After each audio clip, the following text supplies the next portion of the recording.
2 points sur le respect de tout. Il y a aussi la pertinence de tes idées. Donc, essaye de convaincre tout le monde. Donc, on veut sentir la pertinence de tes propos. Il y a 4 points là-dessus. Donc, essaye de gagner les 4 points. Il y a aussi l'articulation. C'est-à-dire, essaye de bien prononcer les mots, bien clarifier tes phrases pour qu'on puisse comprendre ce que tu voulais passer comme message. Donc, il y a 2 points là-dessus. Il y a aussi l'authenticité de tes idées. Si par exemple tu donnes des chiffres, des statistiques, on doit quand même sentir l'authenticité de ces chiffres, que c'est vrai, tu n'as pas inventé comme ça, mais ce sont des chiffres fondés. Et il y a 4 points là-dessus. Donc il y a aussi le langage corporel. C'est très important pour un éloquent. Donc on veut voir, est-ce que vous êtes vraiment un éloquent, un bon communicant, donc à partir de votre langage corporel. Donc il y a 4 points dedans. Et enfin, il y a la terminologie. Par exemple, si vous nous parlez de la biologie, on ne veut pas entendre des termes économiques qui n'ont rien à voir avec la biologie. Donc essayez de respecter la terminologie de votre sujet. Et je vous souhaite bonne chance. D'accord, s'il vous plaît, on va essayer d'adopter une certaine attitude. Bon, s'il vous plaît, pendant que les éloquents sont en train de parler, nous vous prions de garder, s'il vous plaît, le minimum de silence pour pouvoir bien les entendre. Parce que pour être éloquent, il faut le silence. N'est-ce pas, M. Moustapha?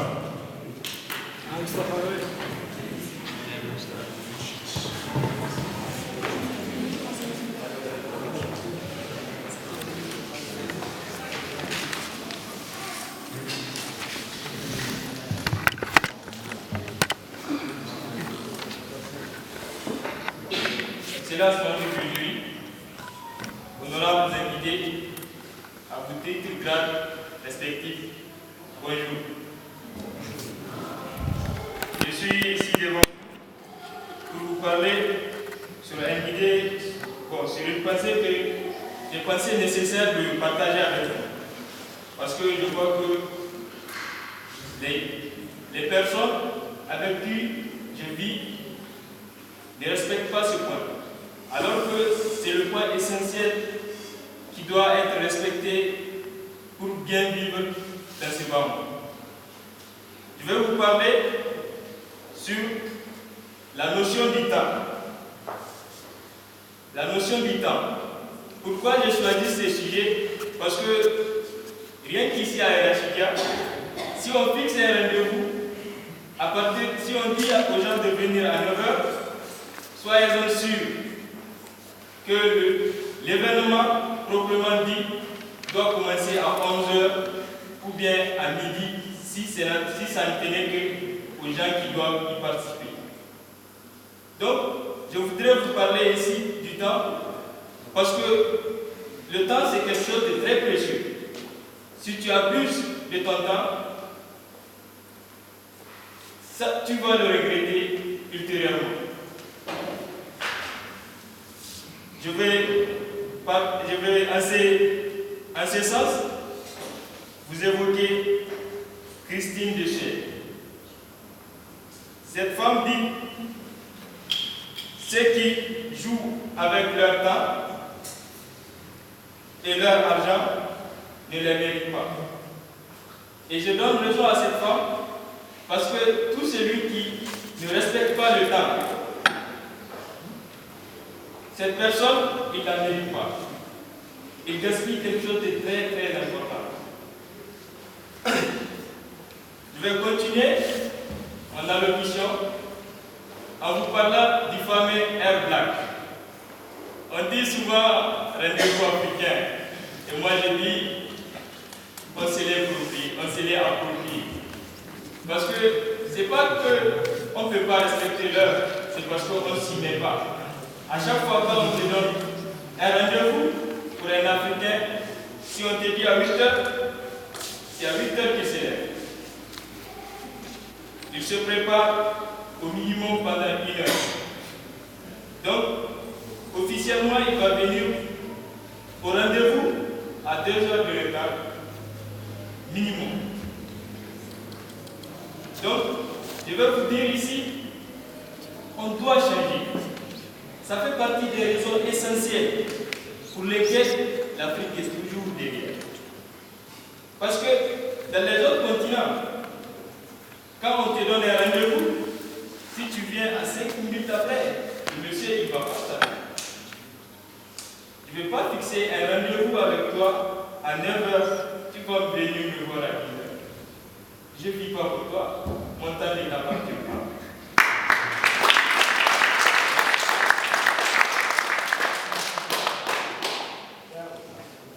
En ce sens aussi, je vois Jean-Baptiste Sartre qui dit: si vous aimez la vie, ne perdez pas du temps, car la vie en est faite. La vie, c'est le temps. Quand tu aimes la vie, alors ne perds pas ton temps. Le temps est très précieux. C'est pourquoi tous ceux qui ont réussi dans la vie, ce sont des gens qui sont organisés sur le plan timing. Quand je te donne un rendez-vous, tu viens à 15 minutes de retard, je suis occupé à autre chose. Si tu me dis de venir à 8h, je dois venir à 8h. C'est ça la règle. Pour continuer mon allocution, je vais encore évoquer un autre monsieur, Félix Leclerc, qui disait: abuse du présent, laisse le futur au revers. Le passé au mort, parce que c'est lui qui se rappelle du passé.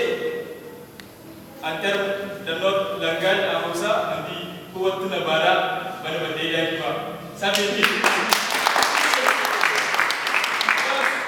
passé, ça veut dire qu'il n'a rien fait là. Je continue toujours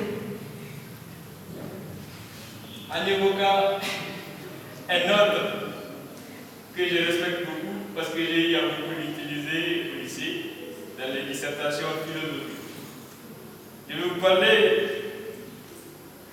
des mots de Friedrich Nietzsche qui disait: tu dois devenir l'homme que tu es. Fais ce que toi seul peux faire. Deviens sans cesse celui que tu dois être. Sois le maître, le sculpteur de ta vie. Donc, en ces mots, Nietzsche veut nous dire de ne pas attendre quelqu'un pour te dire qui tu es. Tu te connais plus que la personne. Ce n'est pas à une autre personne de venir me dire que je suis Moustapha et que voici mes qualités, voici mes défauts. Je les connais à moi. Tu m'appartiens. Ce n'est pas à une autre personne de venir me dire voici ce que tu dois faire, ça te va mieux. Je me connais. Donc, je dois connaître ce qui est, ce que je peux faire et ce que je ne peux pas faire. Aussi, sur le plan religieux, en particulier dans la religion musulmane, le temps est une chose très précieuse. C'est ce qui montre pourquoi Allah, dans le Coran, pour jurer, il a utilisé le temps beaucoup de fois. J'avais écouté un savant qui disait une vingtaine de fois. Il y avait même des versets qui portent sur le temps, notamment le verset 1 et 2 de la sourate 89, Al-Fajr. Dans Al-Fajr même, ça veut dire l'aube. Et aussi, il y a plein d'autres sourates par lesquelles on voit que Dieu, il met l'accent sur le temps. Parce que le temps est quelque chose de très précieux. Aussi, pour finir mon allocution, je vais amener cette fameuse citation américaine qui dit time is money. Moi, je dirais plutôt time is time. Ton temps est...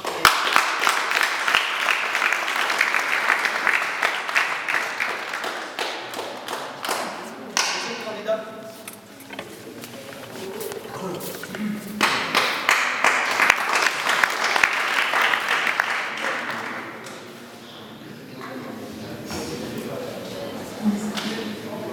Excellence, Monsieur le Président de la CISA. Excellence, Monsieur les membres du jury. Chers membres de la CISA, invités distingués, en vos qualités et rangs respectifs, bonsoir.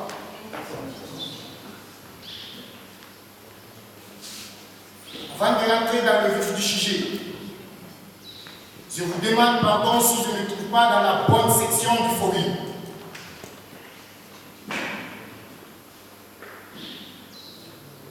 Cela étant fait, voilà la raison de ma présence ce soir.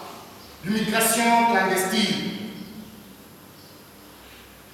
Vous jeunes, quelle que soit votre paresse dans la lecture, quelle que soit votre préoccupation, écoutez ce cri de cœur de votre confrère africain.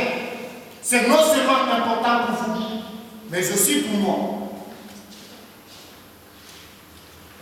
Si quelque chose nous écoeure, on devient parfois sceptique.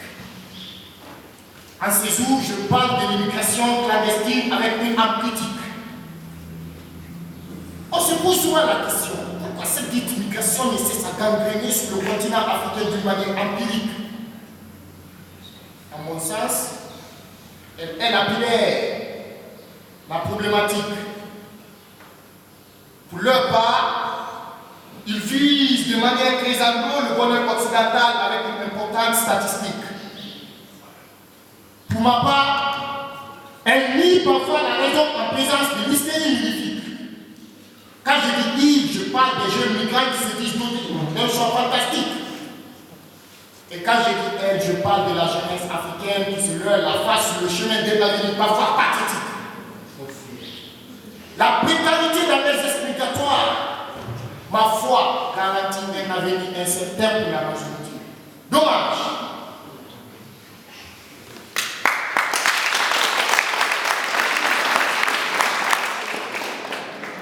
En réalité, la Méditerranée qui fait de la source la plus importante là dans la mesure où elle est devenue de nos jours leur principal cimetière. Quand je pense à leur cri de cœur une fois plongé dans cette eau impitoyable, comme tout autre homme dans le danger, je ferme les yeux et je dis Dieu n'est pas obligé d'être juste dans toutes ces choses ici-bas. Malgré toutes ces souffrances et tout gabarit, certains réussissent à atteindre la terre occidentale avec l'optimisme. Mais une fois là-bas, ils continuent à tirer le diable par la queue à travers une manière plus pire que celle du continent. La méchanceté des trois blancs, c'est une autre réalité. Car les plaies de l'homme sont atroces.